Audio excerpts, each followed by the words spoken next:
Hello, I'm Zachary Chelcom, also known as White Murkrow, and got finally something to pull me away from Monster Hunter Tri, because that game's so addicting. And if you guys play Monster Hunter Tri and you want to play with me, just talk to me, yeah. But anyway, this is round 2 for GeneralSecura's tournament. I'm playing against Darkbird305. He's a pretty good battler. He's using, you probably didn't see his team on the tournament team upness playlist because his first opponent couldn't make it, so he got a bye for the round 2, which is okay. It didn't bother me at all. This has, as you can hear, the actual background music. It's going to have that, and the announcer, because I didn't turn off the announcer, so I may be bickering with him. But, yeah, so I have my team that I have now. This will not be doing jump cuts like the last one. This will be in 2 parts, by the way, which there'll be links right now, and there'll be a link at the end if you want to go to part 2. It'll be an annotations link. I don't know if GeneralSecura will put the link for the second one in the playlist. He'll just have this one and then have the end video link to the second one. As I said, there's no jump cuts, but I'm still not letting you see the moves and items of some of the Pokemon. So, yes, the beastly swordsman Gecko commands you. So I'm using annotation callouts to hide the moves, so you guys still don't get it. I did a hidden power. Gonna be super effective. So close! I thought it was gonna KO it. And that really scared me after that, because Sceptile, with all of its power, not being able to KO the Venomoth, I thought the world just ended. But it had a life orb, so it was taken out as well, as the announcer just told us.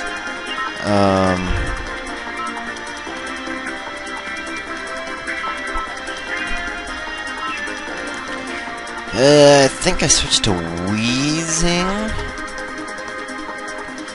For Wheezing and Clefable, these announcements at the end of this episode are going to stop pulling off, because you'll know by the end what items they have and what you should know, technically, by competitive standards, what abilities they should have, so, oh, well, okay, taunts it. I was figuring to taunt, because I had watched some of his videos, and he said, because he had watched some of mine, you know what my Pokemon are probably going to do. I saw what his did, and his Crobat before used taunt, so I thought, figuring the taunt, did not see the Wacon berry in there. So, Thunder was a little nerfed. This rectangle is not holding anything now.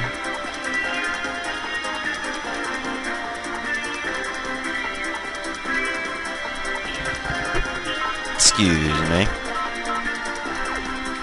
I thought about that a little bit, whether it's switch, but I thought if he stays in, I'll just do another Thunderbolt.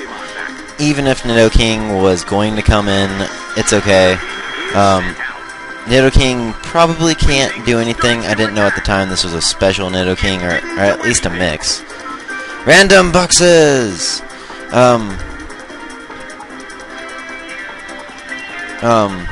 Yeah, it was a special or at least a mix, so I had a little bit something to fear. I think I'd go with a flamethrower here. I don't know why I didn't go for the traditional Wheezing Burn, but whatever. Flamethrower. Oh, right, because I'm taunted. So Flamethrower, he switches that, goes to Tentacruel. Flamethrower's not going to do that much.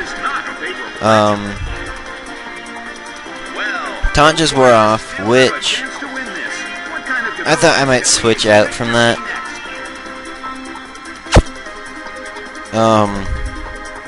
Go straight to Toxicroak. But then I thought he might actually see that ahead of time and not do a surf like I think he's going to do. So, whatever he was going to do, I'm going to stay in, and I'm going to pain split, because I figured I'd live at least one move, and this was max special attack, and has some fairly good, or has an item that would boost it. It didn't have a life orb, so I didn't figure it was going to do that. I pain split, didn't get as much HP as I wanted, but I still got a bit.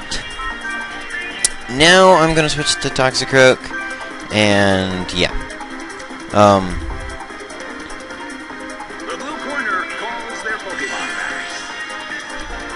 Quick little switch.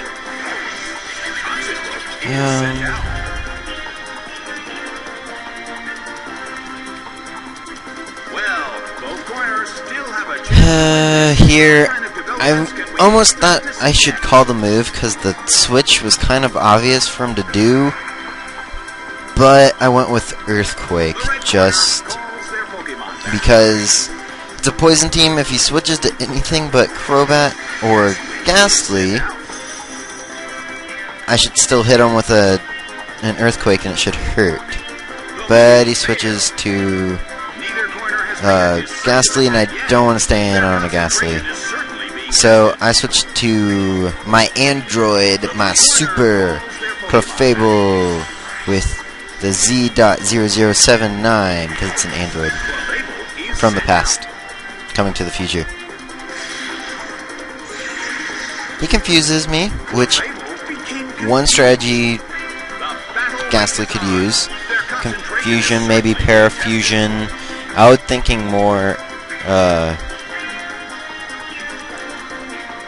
maybe a counter and then go to a Destiny Bond. That's what I'm thinking a good use for a Ghastly, as opposed to evolving it to a Gengar, but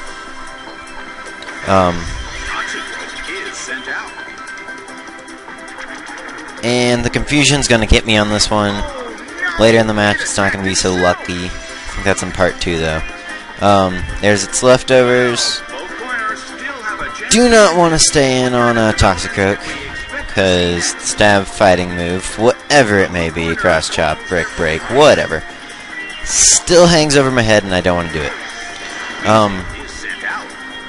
So I switch to Weezing, because it can't really do anything to me unless it's packing like Zen Headbutt or something with gravity, but it taunts me, and I'll just go with a flamethrower since it's going to hurt it a lot anyway, because it probably has dry skin, which I'm thinking that's what he's thinking of, because he switches it out right here and goes right back to no, he goes to Ghastly here, doesn't he? Yeah. So hit Ghastly with a flamethrower, which does a decent amount.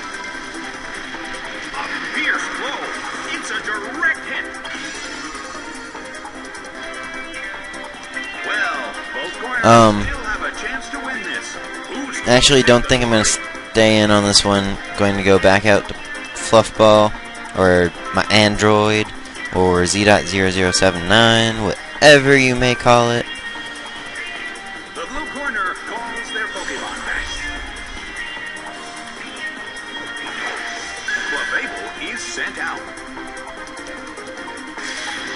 Another Confuse Ray. But that doesn't bother me as much, because that one is weak, and whatever move I'm going to use, you guys are going to all have to wait. Yeah, because right now the part's about to end. So in a little bit, an arrow's going to pop up in the lower right-hand corner to go to the part 2. I advise you to click on it. Clicky, clicky. Yep. Click. Click it now. Right now.